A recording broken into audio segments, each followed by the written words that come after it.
Congressman Paul, as you know, when Standard & Poor's downgraded the country's credit rating last week, one of the reasons S&P listed was because of partisan gridlock in Washington.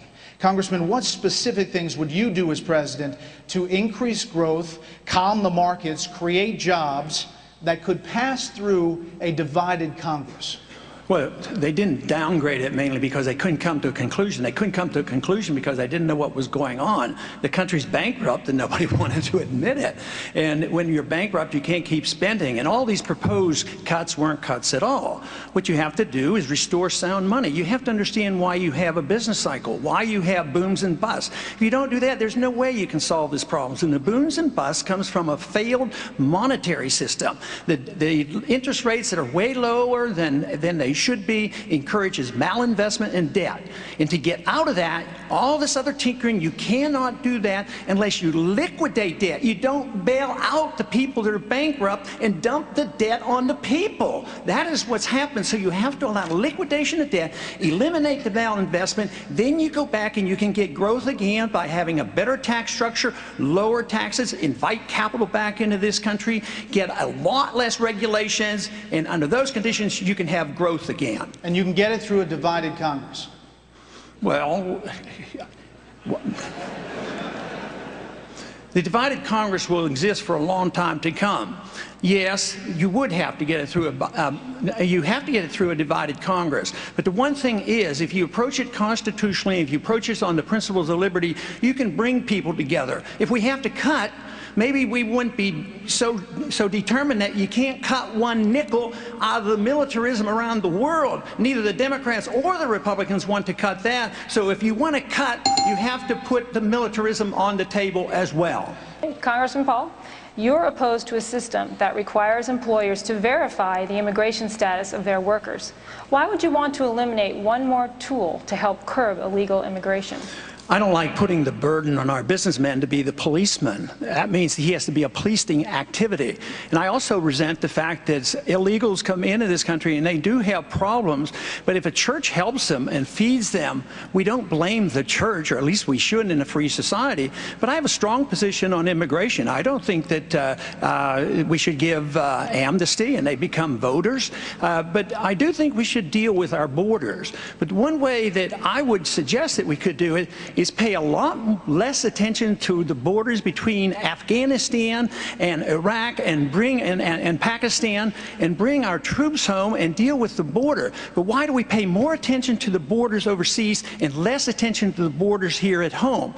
We now we have a mess on the borders, and it has a lot more to do with it than just immigration, because we're financing some of this militarism against the drug dealers on the borders right now to the tune of over $1 billion. And there is a mess down there, but it's much bigger than just the immigration problem. But I do not believe in giving entitlements to illegal immigrants at all, and there should be no mandates on the states to make them do it. Congressman Paul, you are a constitutional expert, and you talk a lot about the Constitution. What do you think of this argument that the state has a constitutional right to make someone buy a good or service just because they're a resident, not because they're driving and need a driver's license, but just the fact that they are a resident? No, the way I would understand the Constitution, the federal government can't go in and prohibit the states from doing bad things. And I would consider that a very bad thing, but you don't send in a federal police force because they're doing it and throw them into court. So they do have that leeway under our Constitution. But we have big trouble in this medical care problem, and we have drifted so far from any of our care being delivered by the marketplace. And once you get the government involved, and both parties have done it, they've developed a bit of a medical care delivery system based on corporatism. The corporations are doing quite well, whether it's Obama or under the Republicans. The drug companies do well, the insurance companies do well, the organized medicine do well, the management companies do well. The patient and the doctors suffer. There's a wedge. Every time you hit the government get in here with these regulations and have these mandates, there's a wedge driven in between the doctor and the patient. We have to get the people more control of their care, and that's why these medical savings accounts could at least introduce the notion of market delivery of medical care. Are we actually missing a candidate on the stage? We are. She'll be right back. Congresswoman Bachmann. There she is. That's okay. Okay. There we go.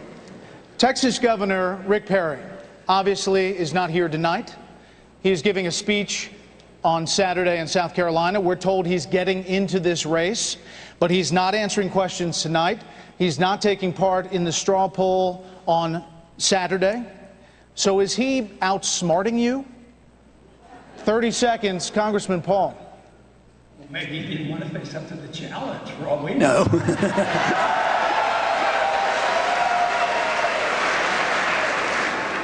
Are you worried about this strategy? Oh, no, I'm very pleased that he's coming in because he represents the status quo, and I feel like I'm sort of separated from the other candidates with my strong belief in liberty and limited government and a different foreign policy and want to deal with the Fed, so he'll just dilute all their votes. Okay.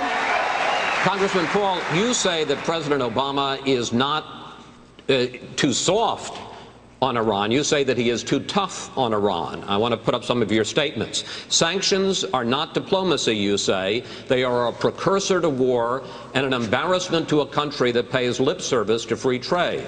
As for Iran's nuclear ambitions, you wrote this: one can understand why they might want to become nuclear capable, if only to defend themselves and to be treated more respectfully. Is that your policy towards Iran? Well, even our own CIA gives me this information that they have no evidence that they're working on a weapon. Just think of what we went through in the Cold War. When I was in the Air Force, after I was drafted in the Air Force, all through the 60s, we were standing up against the Soviets. They had like 30,000 nuclear weapons with intercontinental missiles. Just think of the agitation and the worrying of a country that might get a nuclear weapon someday, and just think of how many nuclear weapons surround Iran.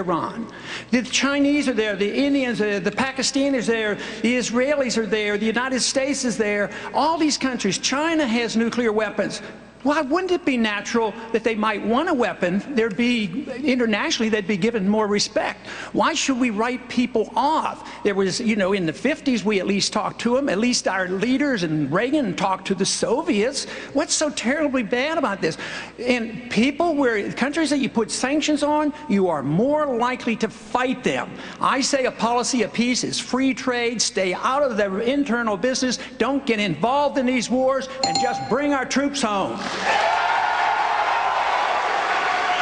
Congressman Paul, I want to just give you 15 seconds. I want to just make sure I understand. So your policy towards Iran is if they want to develop a nuclear weapon, that's their right, no sanctions, no effort to stop them. No, I think that makes it much worse. Why would that be so strange if the Soviets and the Chinese have nuclear weapons? We tolerated the Soviets. We didn't attack them, and they were a much greater danger. They were the greatest danger to us in our whole history. But you don't go to war against them.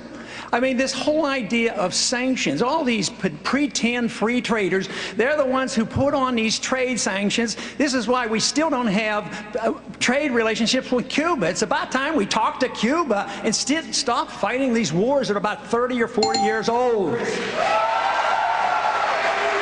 Mr. Kaine.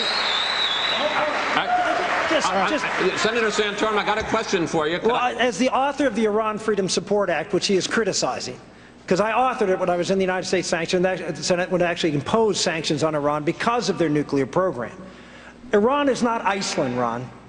Iran is a country that has been at war with us since 1979. Iran is a country that has killed more American men and women in uniform in Iraq and Afghanistan than the Iraqis and the Afghanistanis have. The Iranians are the existential threat to the state of Israel. You ask the Israelis, what keeps them up at night? It's the Iranians funding of Hamas and Hezbollah and the support of Syria. 30 seconds. And the reason, hold on, let me finish. There are rules here, sir. Yeah, I know there are rules, and you guys have been giving these guys a lot of time and not a whole lot of time to me, so let me answer the question. You have a question coming. Okay. The senator is wrong on his history. We've been at war in Iran for a lot longer than '79. We started it in 1953 when we sent in a coup, installed the Shah, and the reaction, the blowback came in 1979. It's been going on because we just plain don't mind our own business. That's our problem. You say that we don't win the war on terror by closing Guantanamo and reading Miranda rights to terrorists. Congressman Paul says terrorism suspects have committed a crime and are should be given due process in civilian courts. Could you please tell Congressman Paul why he's wrong? Well, because simply terrorists who commit acts against United States citizens, people who are from foreign countries who do that, do not have any right under our Constitution to Miranda rights. We've also seen that Guantanamo Bay has yielded significant information. In fact, we've learned that that led to the capture and the killing of bin Laden. This is a tool that we need to have in order to be able to prosecute the new type of war, the new type of warfare, and the new type of terrorists that this country is dealing with. Regarding Iran, Iran is the central issue in the Middle East and their capacity to become a nuclear power. They are one of the 4 state sponsors of terror in the world. I sit on the House Select Committee on Intelligence. I can't reveal classified information, but I can say this. As President of the United States, I will do everything to make sure that Iran does not become a nuclear power. 30 seconds, Congressman Paul. Well, I think she turns our rule of law on its head. She says that the terrorists don't deserve protection under our courts, but therefore a judgment has to be made. They're ruled a terrorist. Who rules them a terrorist? I thought our courts recognized that you had to be tried, and we've done this. And we've brought individuals back from Pakistan and other places. We've given them a trial in this country. Over 300, or at least near 300, we've tried and put them in prison. So this idea that we have to turn on its head and reject the rule of law, we already are at the point where this administration, please let me finish. I have to say, this administration already has accepted the principle that when you assume somebody is a terrorist, they can be targeted for assassination, even American citizens. That affects all of us eventually. You don't want to translate our rule of law into a rule of mob rule. Senator Santorum. Senator Santorum, I want to pick up on this debate. You say Attorney General Holder must be under the influence, and in fact you've suggested perhaps smoking mushrooms, to want to try terrorists in civilian court. Are you also suggesting that Congressman Paul is under the influence? Well, anyone that suggests that Iran is not a threat to this country or is not a threat to stability in the Middle East is obviously not seeing the world very clearly. He sees it exactly the way that Barack Obama sees it, that we have to go around and apologize for the fact that we've gone out and exerted our influence to create freedom around the world. I don't apologize for that. I don't apologize for the Iranian people being free for a long time, and now they're under a malocracy that tramples the rights of women, tramples the rights of gays, tramples the rights of people all throughout their society, and is the greatest supporter of terrorism in the Middle East and around the world, and is setting up training camps and is working with Venezuela and other countries in south of our border to threaten us. Iran is a country that must be confronted.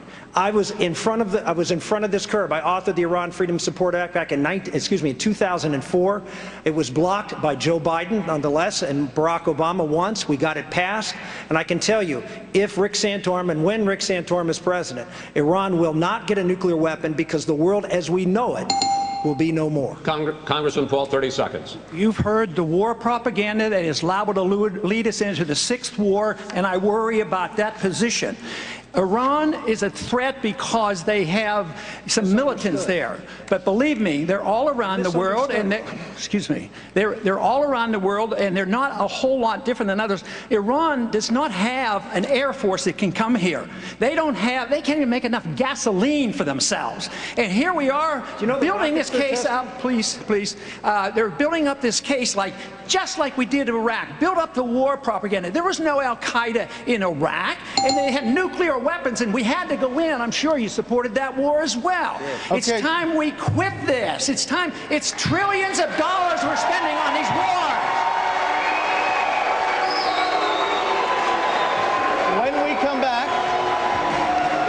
When we come back, we'll try to get a hold of things.